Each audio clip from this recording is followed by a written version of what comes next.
Hey, it's Mike from Go Cell Phone Repair, and today I'm going to check out the Scanditech Premium Toolkit.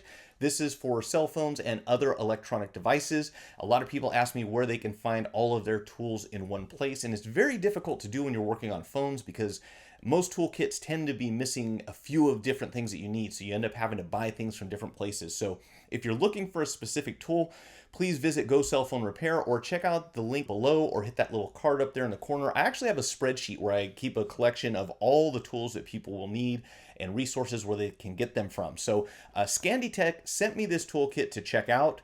I did not purchase it. I'm supposed to disclose that, I guess. But anyways, you can buy it online. They are available on Amazon. Unfortunately, you cannot buy it on eBay at this point in time. So I always try to direct people to the seller so they don't have to deal with a third-party thing for the most part. So hopefully in the future that will be changing. But anyways, let's take a look and see what's inside.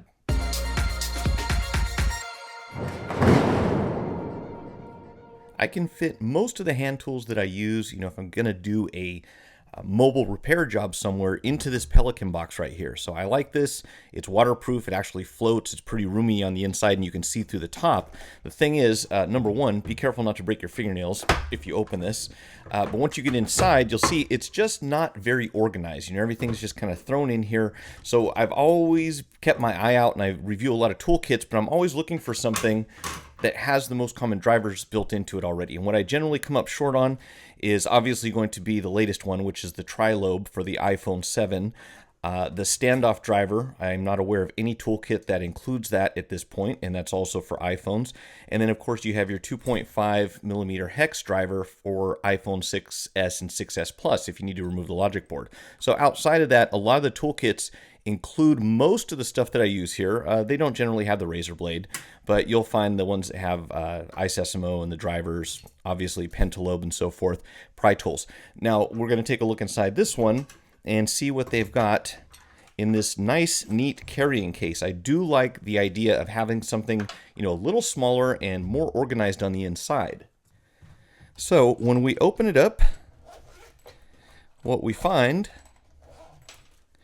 is that we've got a whole lot of interchangeable bits. So I'm going to list those down in, actually, if you go to the product description, you'll be able to see it. But you've got all sorts of different bits here. Everything from your Torx 3 up to Torx 20, T3 to T20. Most of these you won't use for phone repair, but I'm sure you'll use them somewhere else. You've got a tri-point, 0.8, 0, 1, and then a triangle. And then over here we have, of course, everything from our Pentalobe, which I don't see because I think earlier when I took it out, I left the bit inside the driver. So, oh, that's cool. Look at this. So this thing extends. So if you need some extra, I should have looked at this earlier. This actually extends. It's got some lockable positions here where there are grooves cut into the blade itself. And you pull this down. So this has a very similar type of release mechanism, it looks like. It looks like it is a bearing. So there's a bearing inside there. Not sure you can see that. There's a round bearing though, but when you pull this back, it allows the bearing to move far enough so that this will fit inside. So it's not the crescent type that my Wira has, but it does feel very solid once you lock it in place. You've got your 0.8, 1.2, and 1.5 Pentalobe. You've got your crosshairs all the way from 1 up to 3.5, and then you've got standards from 1 all the way up to 4. And we've got some hex bits here, 3 to 6. And then we've got these nut drivers here, 2.5 up to 4.0, which is already a good indication. This is the 2.5 that will replace basically this. So you will be able to work on iPhone 6s and 6s Plus using this toolkit. So that's one of the bits that's very rare to come across. So good to see that in there. Also, something I noticed when they took this out, number one, and I've set this to autofocus for a reason. I want you to be able to see these. If you want to identify the bit that you're working with, it is not only printed on the side here, you can see that is a 1.5 star or Pentalobe, but also CRV, which is awesome. That is chrome vanadium steel. So these are high quality bits that are built to last. So that I am very impressed with. Now we also have a suction cup on the inside. So if you want to open up a phone, that needs a suction cup, as long as the screen's not broken, you should be able to use this. And of course, if it is broken, usually you can take a roll of tape like this and hopefully lay it down smooth enough so that the suction cup will work, although that's not always the case. So you should always have an alternative to opening up the phone.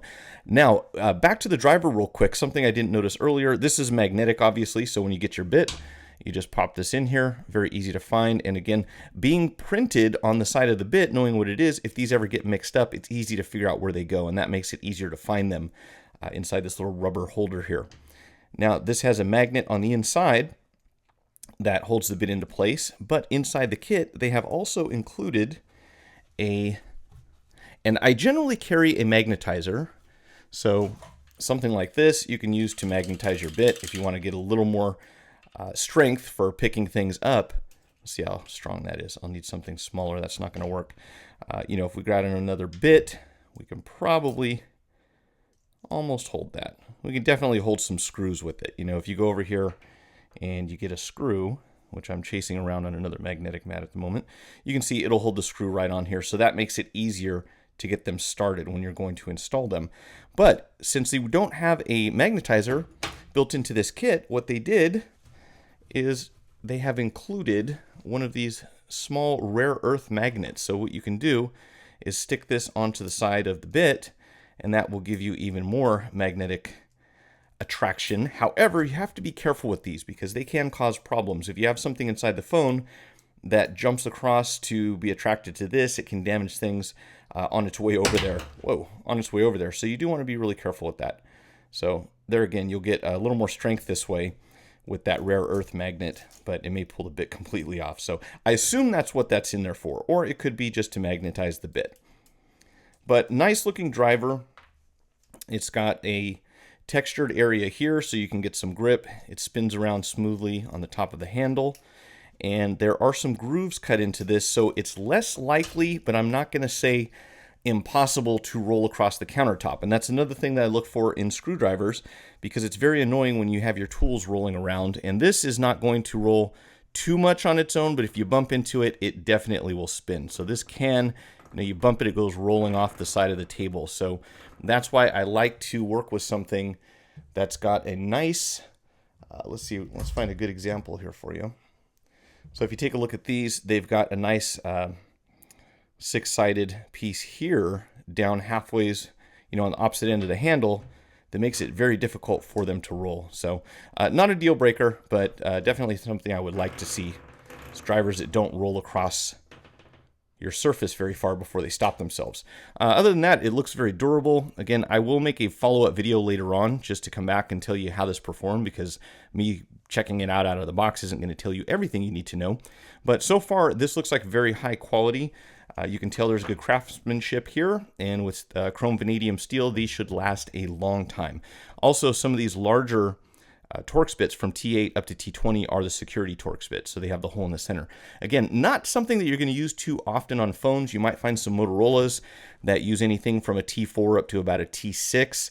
That's all that comes to mind at the moment. I know there were some old Blackberries that use like a T3 and even a T2, but you're very unlikely to run into those. However, there are some other repairs you might do that these will be useful for, including working on other Apple products besides the phones.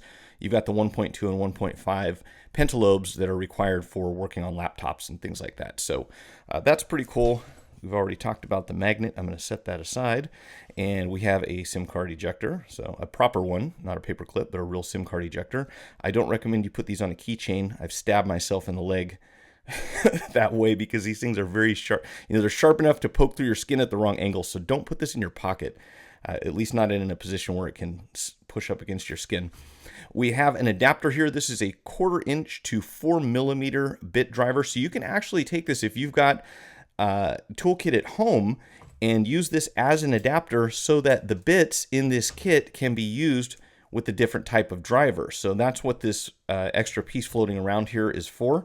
And you should never need a huge amount of torque, but in case you do, you know, if you're working on something else other than phones, that could come in very handy.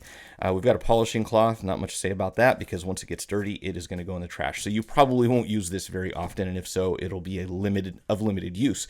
But we also have a nice pry tool inside here that I do not recommend you use for prying. These are best for disconnecting pop connectors inside of phones. And while some people prefer to use precision tweezers, personally I like these, but the important thing is that you must make sure that these have a sharp edge and that you don't dig in too far when you do it. And that is why you don't use this to disconnect your pop connectors, because this edge is slightly thicker because it's got to be stronger, and it's nice to have a plastic stick spudger in the set, especially one that has a pointed end, because this pointed end comes in very useful when you have to get into small areas and start prying under things like charging port adhesives and stuff like that. So it's nice that they have both ends on this thing, but I do not recommend you disconnect cables with this. And if you don't feel comfortable with this one, don't disconnect cables with it either. But whatever you do, don't use this as a pry tool and expect it to last very long, because the moment this edge starts to tear off here, it kind of becomes worthless. So again, I don't use this for prying. I only use it for disconnecting cables. And if you're going to use it as a pry tool, you might as well buy 100 of these because they won't last very long. But they do have their use. Inside we have a magnifier, which is kind of funny, but useful at the same time. So this is a very small, simple plastic magnifier, but if you're out in the field and you don't have any other source of magnification, it does actually work, you know, and there are a lot of small things that we need to see while we're working. So especially if you're looking for corrosion or damage on a logic board, I wouldn't say this is your only option, but you know, something really basic that you carry around with you could come in very useful. We have a pair of metal tweezers. As far as I can tell, these are not ESD safe, so I wouldn't feel comfortable poking around inside of a phone with them. And also, they have a very blunt tip. So one suggestion to the manufacturer, if they're open to suggestions, and that would be to include a set of precision tweezers. So again, this is just me, but I don't generally use something like this, but I use these all the time, and they're very similar. The only difference is they're pointed on the end, so it's much easier to pick up small pieces. These are ESD safe, so you can't, you don't have to worry about conducting any current through it while you're working with them. And they're also good for people who don't really feel comfortable using this to unplug pop connectors, or you know, have had problems digging in too far. You can get under the side of a pop connector with these precision tweezers pretty easily, whereas with these you just don't have the precision that you're going to need inside of a phone. So you might use this for something else, but I can think of very few situations where you would use these for phone repair. If you get a pair of these, that would be great. And even better would be to include a nylon set. And I use these quite a bit because they're obviously ESD safe. It's very difficult to poke through something with these, and yet you do have a high degree of precision when you're working inside, you know, moving cables around and stuff like this. So these two are my preference. Unfortunately, I probably won't use those ever, maybe for prying or something like that, but put these inside in the kit and that would be awesome.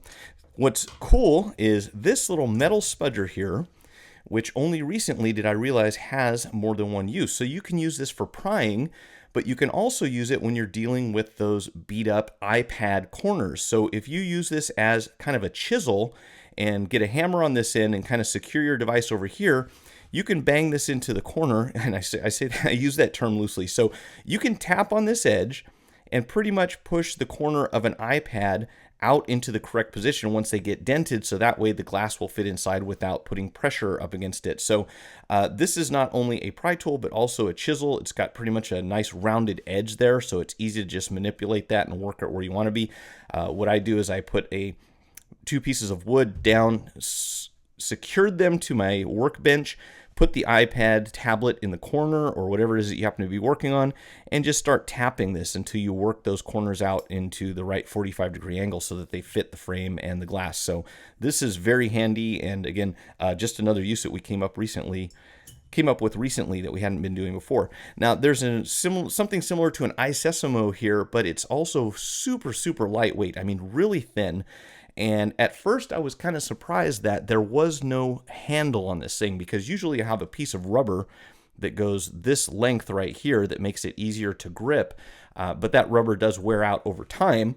And eventually what you'll see is that you'll have to fix it by wrapping it up with tape, which is something you could do with this also. Or if you don't want to show a brand name on your product because, you know, free advertising or whatever, you can also cover it up that way. But I actually like the feel of the tape on this one.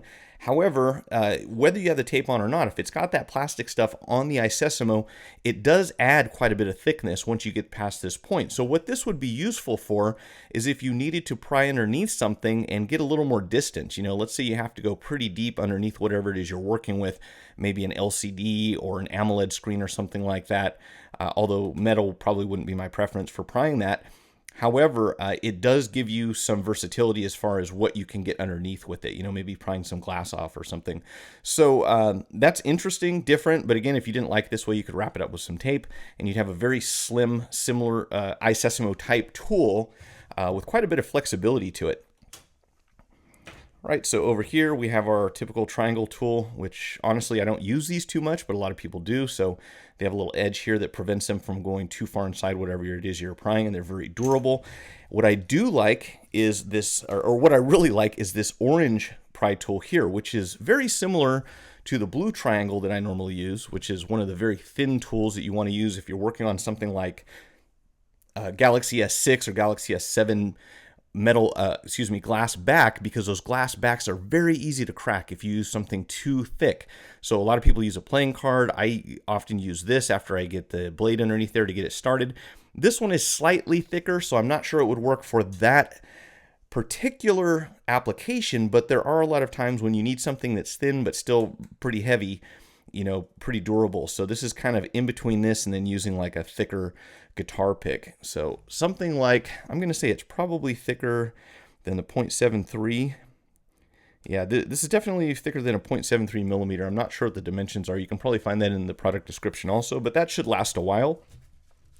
And there you go. So it's pretty self-contained. The only thing that we don't have, and I'd love to see inside of here, are the tri-lobe driver, or a bit for the tri-lobe driver for the iPhone 7 and 7 Plus. And then it would also be nice to see a standoff driver, because if you're doing serious phone repair and you need to pull boards, this is the correct tool for the job, and it works much better than using something like a slotted driver. So just makes your life much easier.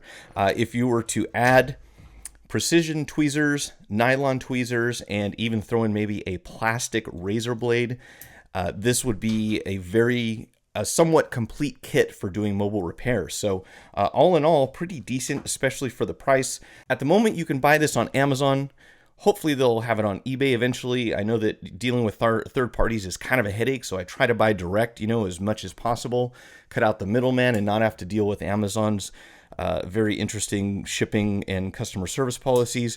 But outside of that, you've got a lot of what you need in one place and in a nice, neat package that you can zip up and take on the go. So overall, not a bad toolkit for the money. If you want to simplify things and get it all in one spot, you can find the majority of that in this toolkit. There are a few drivers you'll have to buy separately. And of course, if you want to have an individual driver, you know, instead of interchangeable bits, that's not going to be the best option for you. But quality-wise, this looks pretty good. I will do a follow-up later on because I like to try out tools for a while and then come back and let you know what I think later on. So probably in a month or two, I'll come back and see how they held up. If you found the video helpful, like it, share it, check out my channel for more tutorials and product reviews, and most of all, remember to hit the subscribe button. Feel free to leave your feedback in the comments section, and thanks for watching.